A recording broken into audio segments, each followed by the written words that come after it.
नमस्कार, मैं हूं प्रीति रघुनंदन। आप देख रहे हैं न्यूज टॉप 9। बुलेटिन में सबसे पहले बात दुनिया पर मंडराते परमाणु युद्ध के खतरे की। विजय दिवस पर पुतिन ने नेटो को क्या संदेश दिया और खामेनेई के सलाहकार के किस दावे से बढ़ी अमेरिका की टेंशन। विश्व युद्ध की आशंका से जुड़ी खबरों के लिए देखिए न्यूक्लियर टेंशन टॉप 9।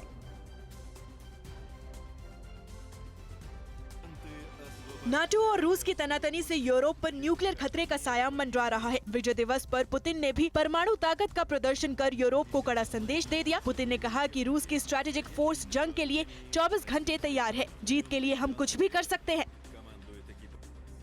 पुतिन ने नाटो को दो टूक जवाब दिया है और कहा कि रूस विश्व युद्ध को रोकने की हर संभव कोशिश करेगा, लेकिन किसी भी देश को धमकी देने की अनुमति नहीं देगा। रेड स्क्वायर पर हुई परेड में रूसी सेना के 9000 जवानों ने हिस्सा लिया। इस दौरान एक से बढ़कर एक घातक हथियारों की झलक देखने को मिली।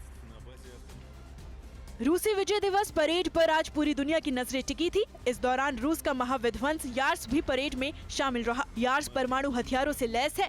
ये मिसाइल अमेरिका तक हमला करने में सक्षम है। नाटो से जंग की आशंका में रूस ने इसे अहम रणनीतिक लोकेशंस पर तैनात कर रखा है।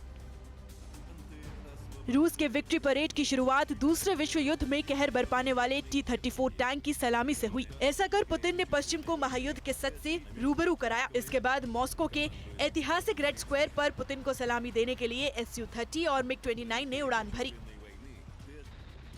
यूक्रेन जंग में नाटो की एंट्री से भड़के पुतिन ने वॉर जोन में अपने ब्रह्मास्त्र Su-35S को उतार दिया है। विक्ट्री परेड से ठीक पहले एयरफोर्स को Su-35S का नया बैच सौंपा गया। ये फाइटर जेट 8 टन विस्फोटक ले जाकर दुश्मन के खेमे में तबाही मचा सकता है। ये खराब मौसम में भी टारगेट पर सटीक निशाना लगाने में सक्षम है।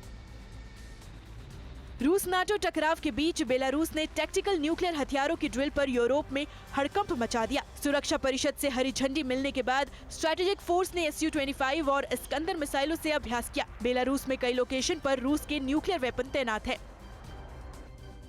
चीन और रूस की दुनिया को दहलाने की तैयारी है। ब्रिटिश न्यूज़पेपर डेली मेल के सनसनीखेज दावे के मुताबिक रूस और चीन चांद पर न्यूक्लियर प्लांट बनाने की दिशा में कदम बढ़ा चुके हैं। 2026 तक दोनों इंटरनेशनल ल्यूनर रिसर्च स्टेशन तैयार करना चाहते हैं।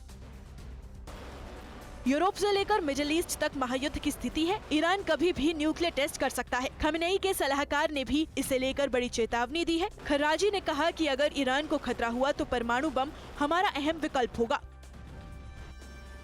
ईरान के प्रॉक्सी गुटों के खिलाफ सीरिया में इजराइल के जंगी ऑपरेशन से महायुद्ध की आशंका बढ़ गई है। एक बार फिर आज सुबह इजराइल के लड़ाकू विमानों ने दमिश्क के बाहरी इलाके में जोरदार हमले किए। IDF के एयर स्ट्राइक में ईरान समर्थित मिलिशिया के कई ठिकाने तबाह हो गए।